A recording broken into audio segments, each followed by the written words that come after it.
One of the biggest risks to generational wealth may not be what you think.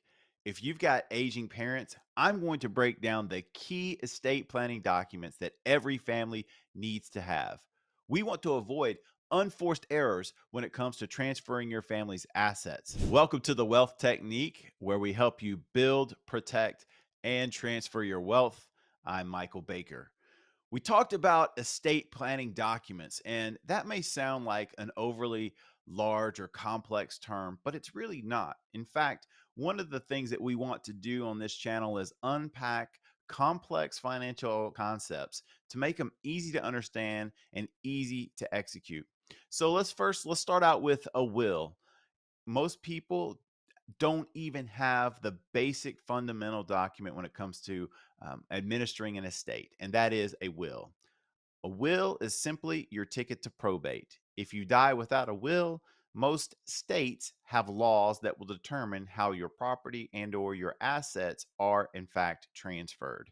So I think the key foundational component to any solid estate plan is having a will in place. This allows you to name an estate administrator, and it also, this is key if you're a parent, it allows you to name who you would like to be the guardians for your small children. Now, ultimately, most courts do decide who becomes the guardian, but a will is very, very heavily considered when making that decision. So, if you've got small children, you absolutely want to have a will so you can name guardians for your kids. If you are looking at transferring assets, a will is the very first step. Get one today. The next documents that I want to talk about are power of attorney documents. The first one is called a healthcare power of attorney. This is one of the most critical documents that I think everyone should have, because when you name someone as your healthcare power of attorney, you are essentially giving them or that person the authority to make healthcare decisions on your behalf. This comes in handy if you've been in, some type of situation where you cannot make your own healthcare choices. Think, for example, you're going into a surgery, you're going to be under anesthesia where you won't be conscious. Well, if there's a complication in the surgery, who is the person that the doctors or the people doing the surgery would need to consult with about how to handle your care? Think about being in a car accident. You're being wheeled to the emergency room, you're unconscious.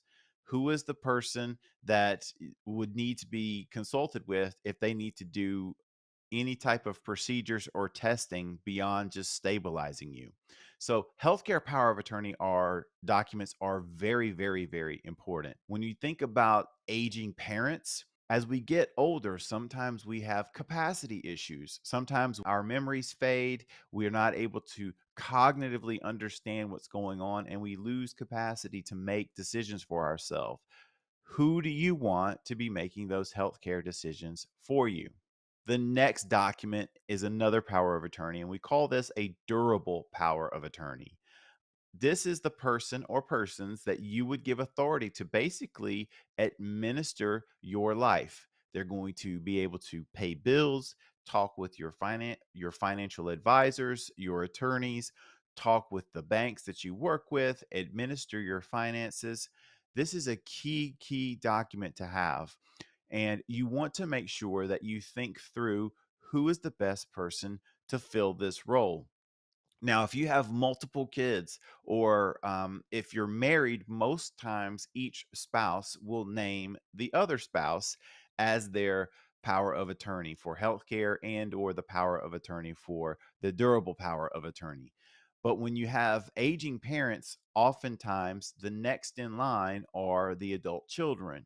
So think through who you would like to be filling those roles and make sure that they understand exactly what your wishes would be should they be asked to step into that role. The last key document that goes into what I call just your basic fundamental estate plan is something called an advanced directive. You may have heard this term referred to in the past as a living will, but essentially, an advance directive is something that is given to the healthcare power of attorney, or it's you basically writing out your end of life wishes. No one wants to be in a situation where you're caring for a loved one and you're having to make difficult end of life decisions and you don't know what the right answer is. A lot of us don't like to think about our demise, if you will, but planning ahead can really be beneficial for your loved ones and especially anyone that you have named to be making these decisions. So, end of life decisions, whether or not you want to be, fed, through a feeding tube, you want to be kept alive with machineries. We have a lot of amazing medical technology that can prolong life. However, a lot of people do not wish to be kept alive artificially. This document, the Advanced Directive, is where you can spell out specifically your end of life care or your specific wishes for whoever would be having to make those decisions. This is a document that I think is critical because it can really remove a lot of the stress of having to make those choices.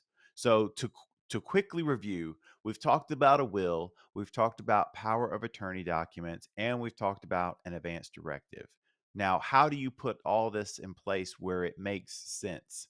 Well, first, you need to actually go and work with an attorney that can help you draft these documents, someone who understands how to draft estate planning documents and also understands the laws for the state that you live in.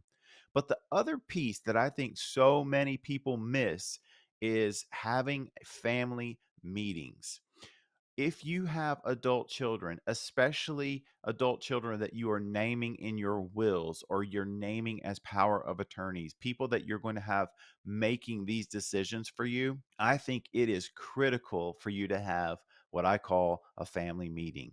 A family meeting is where you can actually talk through what your plans are so that everyone in the family is not only on the same page, but everyone in the family has had an opportunity to discuss and share their views on the roles that they may play.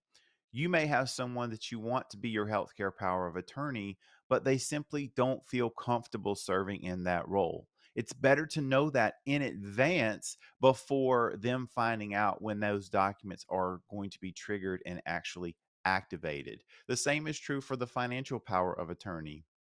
You want to make sure that whoever you've named to do that is actually able to step in and fill that role.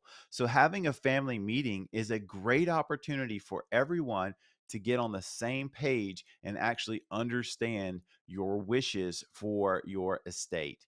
It's also a great opportunity for people to ask questions and get clarity on what your final wishes may be. So, don't forget, we want to avoid unforced errors when it comes to transferring our wealth, unforced errors when it comes to estate management and administration. And the way that we do that is we start out with estate planning documents and family meetings. If you have any questions about estate planning or these estate planning documents, throw them in the comments below. Don't forget, like and subscribe to this channel. And oh, by the way, I have another video for family meetings. So if you like the idea of a family meeting, check out the video.